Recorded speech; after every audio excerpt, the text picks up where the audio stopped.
In every sincerity, international students in abroad, especially in the UK, they are the most vulnerable. They go through a lot of psychological breakdown, untold psychological breakdown. No one knows. I am looking for somebody. I am not here to blame Onyinyechi, but permit me to also say that I'm looking for somebody. This year, September, should be 1 year of that gentleman in the UK. Last year, September, before this guy moved to the UK for his studies, he was contacting me via Instagram, about his coming to the UK, that he's the first person in his family to move abroad, and that he hopes that once he comes here, he will be able to start making money, sending home. I didn't know that he was married until he got here. He got to the UK on the 7th of September 2024, while I returned from Nigeria on the 5th or thereabout last year. Yes. So when I returned and he also came, he kept on asking me questions in my inbox about job, how to settle down here, and the whole lot. That was when he told me that he recently got married, and his wife, as at that time, was pregnant. I don't know if the wife, it's been 1 year, so certainly the wife must have given birth. Why I said I am looking for somebody, within the space of 2 months, he was not able to find a job. But the pressure was coming from Nigeria. The wife's sister was pressurizing.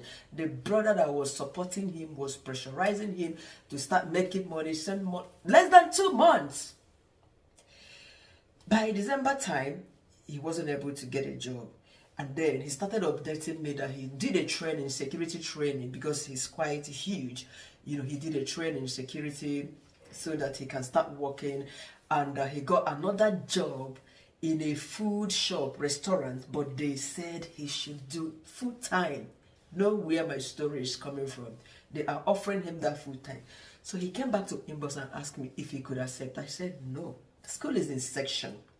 People do these things and get away with it. You don't know if you might be the scapegoat. Don't. Unless you find a job where they will be paying you cash at hand. You get me? Your employer would be willing to give you that money at hand. You wouldn't go through the bank and all of that. In that way, it will not be in your details. He agreed. Unfortunately, the first and the last time I saw this guy was during our New Year festival last year. I think that one, we heard it around September 23. That was the first time. That day, this guy praised and adored me. I didn't even know all of those things he said about me. I didn't know that those things are just generous quality.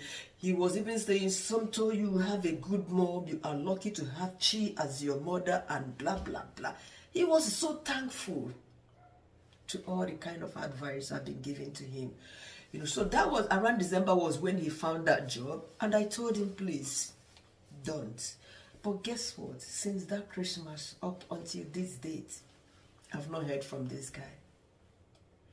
I have put his photo on our Igbo group, asking if anyone knows his whereabouts. Students are in our group, nobody. From Christmas last year, we didn't do end of the year party. No. I have not seen this guy. He has a wife in Nigeria, pregnant wife as at that time. What has happened to him? I don't know, I am praying everything is fine with him. But if everything is actually okay with this guy, I don't think he would stay that long without reaching back to me. Tell me how far his job is going and all of that, his studies. This should be 1 year. He's 1 year in the UK. Where has he been? Nobody knows. We had our New Year festival again on the 13th, last Saturday, 1 week ago. He was not there.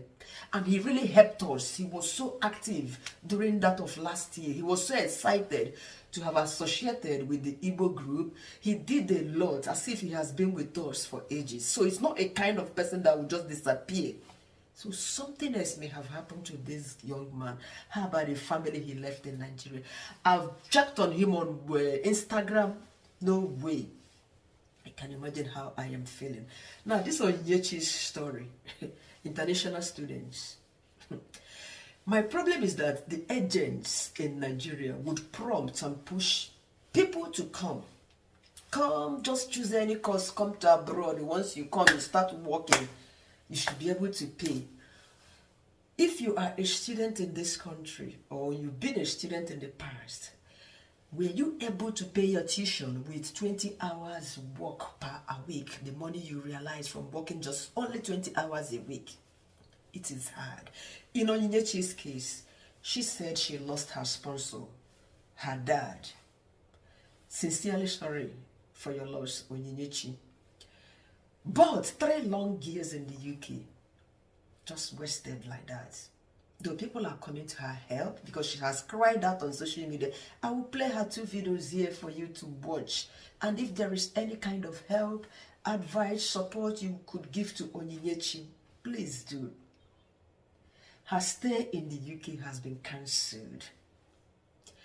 When you look at, because she brought evidence in her videos, or the first video she posted, you could see that at some point she worked 50 hours a week, I think times 3 times. 50 hours a week, a student. Skilled workers, normal people, they don't work 50 times a week in this country. Talk more of a student. There were some she worked 25 hours a week, some 5 hours a week, but the 50 hours a week for a student. And in her appeal letter she tendered, maybe through a lawyer, she was also claiming that during that time she overworked, that it was a mistake, you know, that she got the wrong timetable, you know, I don't know, believing that school was not in session or something. The claim, you can read it once I put the video here, you can pause, screenshot and read through. You know, that was why she overworked. And also her circumstances, her sponsor died, you know. But her visa has been cancelled. She is so lucky that her kind of course is also something that is very lucrative. Unfortunately, as she was going towards graduating with a first class, but they will not give her that result now. Unless God touches them, they might not allow her to graduate. All the money she has paid in the past, gone 3 years, because she breached the law, the laws of this country. And they contacted her first, you know, the Home Office contacted her through her employer, and then the employer told her, she wrote to them thinking that okay, everything is settled, but they still fired back, cancelling her visa 3rd year in the UK. Guys, I will allow you to watch her videos, 2 videos, whatever advice you have for her, you can give. And if you are an international student, or even if you are not, the laws here, ignorance is not an excuse. You know, some of our politicians who are behind, Ike Ekweremade is currently behind. Ignorance is not an excuse in this part of the world. You know, they take everything very, very serious. And when they begin to sanction you like this, it comes mildly. You would think that they are not serious, but they meant it. Watch Onyinyechi's video, leave your advice, leave your support to our sister, and also share this video in order to create an awareness in case you have somebody in your house now overworking. Share. Thank you once again, and have a beautiful weekend. I never knew that one day I would come out like this, feeling so vulnerable and, you know, in a place of pain to talk to you guys.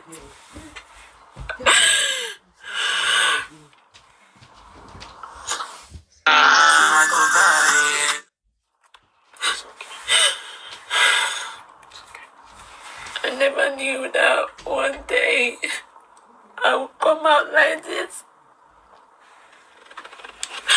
feeling so vulnerable and, you know, in a place of pain to talk to you guys.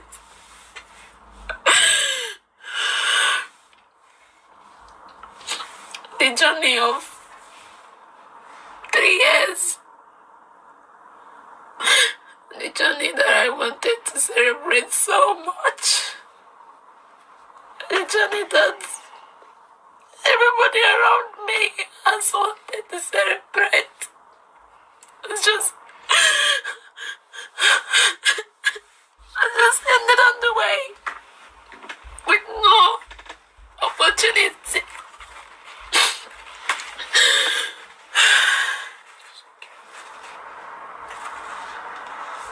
I've been in the UK for 3 years now.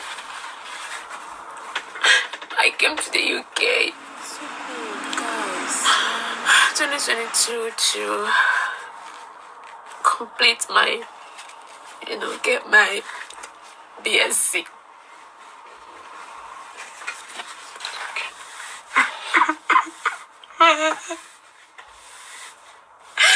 It's been a hell of 3 years. I came in 2022 and 2023. My dad passed away. My sponsor passed away. And I was left in a state of nowhere. Nobody to run to. It was hard. It was so hard to the extent that I had to feel the barrier of my dad. I had to feel the barrier of my dad on a video call. I was devastated. I was confused. I was in a state where I just feel like the world has come to an end. But I told myself that my dad has always wanted me to be a graduate. And this is the dream he wanted for me. I had to somehow I had to graduate at least with first class to make him proud. That way I won't feel much guilty of not being there when he died, or not being to his burial. I've been struggling. I've been struggling. Anybody that has been in the UK will know it's not easy, especially when you are a student. You have to carry all the burdens. You have to carry everything. You have to pay for your school fees. You have to make living expenses. I'm not gonna lie. Sometimes I feel like it's the world coming to an end. But I held on. I held on so tight. I held on so tight. And just at the end of it, just this close at the end of it. So when I was going through this trauma of my dad passing away, I didn't know that it's gonna prolong that much, We never know. The depression, or we all talked about, happens to everybody differently. After my dad died, I was feeling guilty. Maybe I was the reason why he passed away. I was just somehow feeling guilty.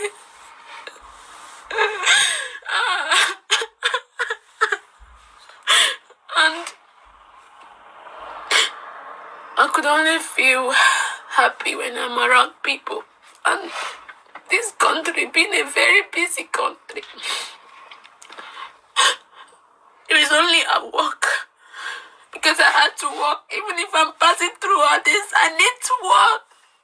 I still have to work to pay for my school fees. I have to work to make a living, even if I'm passing through all this. So I made a mistake. I overworked unknowingly. My employer messaged me last year, May, to say that the home office called them. And I gave them my reasons. And they submitted to the home office. And I thought everything was fine. I was I was scheduling my hours. I was doing it. I tried as much as possible to come out of the depression I was passing through, even if it was hard. Oh, my heart is aching. My heart is breaking into pieces. My heart is breaking into pieces. So, 2025, the home office messaged me to say that I overworked my hours and I need to give my reasons. So I gave them the honest reasons why I made this mistake, because currently, in as much as I'm passing through all this, my progression results is good. I'm currently I'm in first class, and that was what my dad always wanted for me.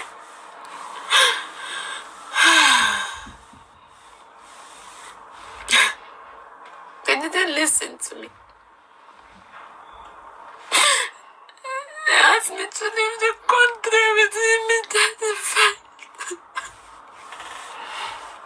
They didn't give me chance to get, at least to complete my studies. That was the only thing I wanted. I just wanted to complete my studies. When the home office messaged me, I contacted the uni. I was being very honest. Really honest. I told them what I was passing through. I told them what happened. But unfortunately, the uni withdrew my sponsorship. I withdrew my sponsorship. I cried. I begged them. I told them that I was just in a vulnerable state. They didn't come through for me. They only treated me like a thief. And treated me like a thief.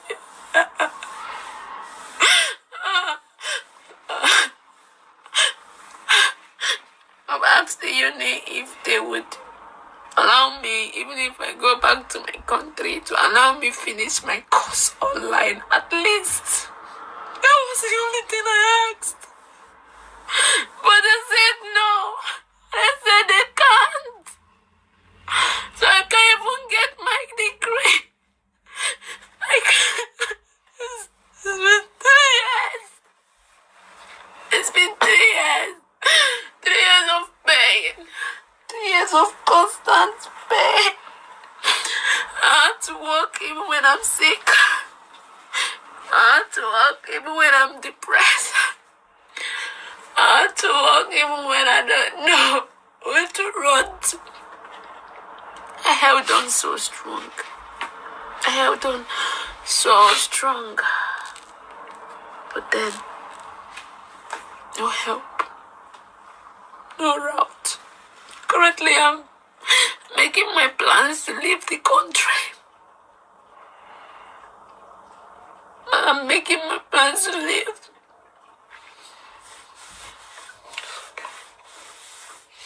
They asked me to live with immediate effect. This is a country I've stayed for 3 years.